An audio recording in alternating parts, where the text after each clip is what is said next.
Okay, I want to switch the conversation from deepfakes over to the professional community and what's happening in professional production and how it's impacting actors. To start, again, this isn't the occasional movie where an actor is being scanned. It's becoming increasingly more frequent. So Chris, maybe you'd like to start just explaining, how would you describe the state of production and the way the visual effects community and the actors are working together at the moment? In terms of the de-aging or what kind of? Both, really, because in both cases you're doing some pretty. So right, so digital humans have been around for a long time. The biggest issues and the hardest thing to overcome was the uncanny valley. Who's not familiar with the uncanny valley? Okay, a few people. Uncanny valley is basically the idea when you've seen I'm sorry for the example because I keep picking on them, but Polar Express is a great example of the uncanny valley. Is when something looks very close to human but doesn't look human, and you have kind of a repugnant effect of the way that they look. And once they come out of the uncanny valley, that's the challenge that a lot of the visual effects world has. It still, to this day, is one of the hardest things to do with digital humans. So it still takes huge amounts of technology to make that happen. I'd say the first best example of coming out of the uncanny valley is probably Benjamin Button's. Most people don't realize that it's 100% CG human, or at least face or head, for the first third of the movie. So, which, by the way, was 10 years ago already. Right, and it's still very challenging to overcome that. Paul Walker is another one. So the thing is that the technology that's being used to do that is there's several ways to look at it. One is you can do a full head replacement, which is a complete CG head, scanning, get all the performance in there. You will get the most detail, but it's also the most challenging to get right. The biggest challenge is actually going to be to get the emotions correctly, right? And the only way to really get the emotions correctly is to be driven by someone who really knows how to express emotions. So the actor or actors are important, right? You're not going to have some guy that came out of an animation school who nailed the performance of, Brad Pitt, right? It's going to be driven by Brad Pitt. So that's a big part of that misnomer that it's going to take that job away from Brad Pitt. I'm sorry, Brad. Yeah. But there's also then the next level is a lot of what's going on right now is the de-aging aspect, right? So a lot of people are using it to take actors and actually make them look younger. That is used in a lot of plots right now. It seems to be very popular. But that technology, believe it or not, has actually been driven by something called digital cosmetics, right? So there's a lot of cosmetics that are happening on actors right now. They're all being done digitally. You can't have a 4K video or 8K now of close-up of some actor and expect to put makeup on them to make them look younger or take out some wrinkles anymore. You need to do that digitally because you can't get that kind of detail without it. So a lot of work is being done that's not well known that's being done for digital cosmetics work. So that same technology is being used to de-age people. So you just take it a little bit more extreme and you make someone look 20 years younger. Right. So those are some of the new technologies that are happening. Deepfakes itself is actually I don't know if people really know how it works, but can I give a brief description of it, the technology behind it? Okay. Is that deepfakes, what it does is it takes two data sets, A and B, so person A and person B, and you learn as much as possible about that data set. And you do that through a deep learning process, which means learn. And then what you do is you want to put A onto B.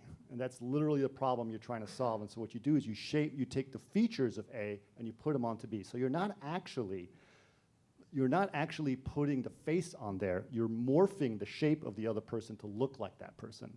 That's really the change that's happening. Right now, the current hardware that we have, you're pretty much limited, practically speaking, to about 256 pixels. That's about the highest resolution you can get out of a face. Meaning in this size here, about 256 pixels. You can't do close-ups. You're going to get a lot of problems when it comes to detail. So it's going to be a real kind of conundrum to overcome that. Now, yes, overall it's going to get better, but that's really the limitations that you have in deepfakes. So if I can, building on... if we can just move on to one thing.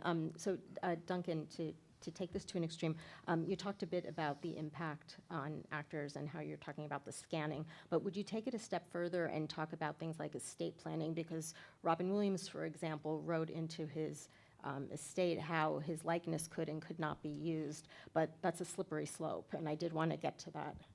Well, sure. I mean, I think the key point to know there, and this does go back to legislative issue, is the question of what rights can you pass on when you die. So even alive, the rights are not completely clear, and they're not throughout the United States. We don't have a federal right of publicity. The right of publicity, which is your right to control the use of your image and likeness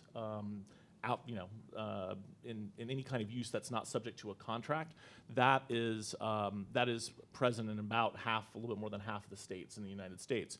And only in a few do we have an explicitly descendable right of publicity, such as California, where you can actually state in your will what you want to be done with your legal right of publicity and the use of your image and likeness after your death. And that is something that we're working on. Certainly SAG-AFTRA is at the forefront of pushing that. It's a constant effort to try and improve upon that.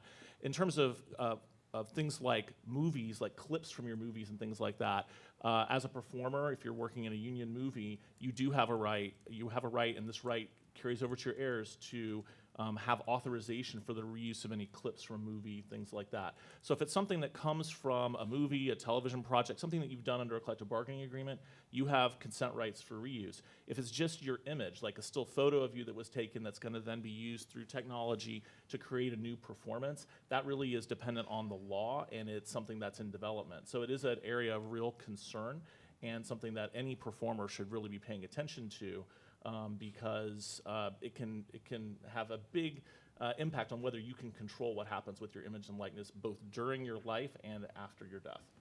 Robert De Niro had said famously that when he saw his digital likeness his de-aged likeness in The Irishman, that the technology gave him another 30 years to his career.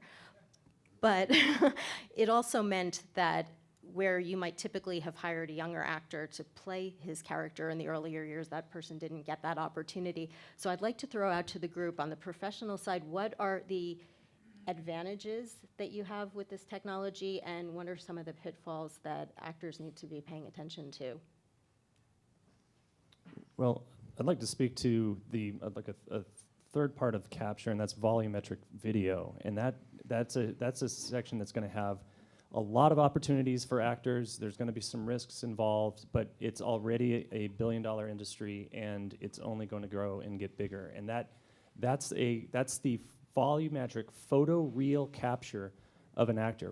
And that does not have a uncanny valley problem, because if you're here with cartoon and you're here with the spectrum to a real life person, the closer you get, uncanny valley is right about here, and a lot of VFX work is trying to approximate that human, and it's a lot of work, and it ends up being a lot of programming. But if you actually are capturing that actor, that's the scalable and more cost-effective way that's going to win out in the long run.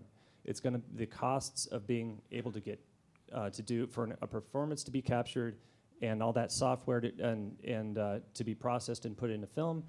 It's going to be more cost-effective. It's actually going to increase work opportunities for actors instead of getting them programmed on the VFX side. I think it's going to reduce unnecessary labor, easier for auditions, and being able to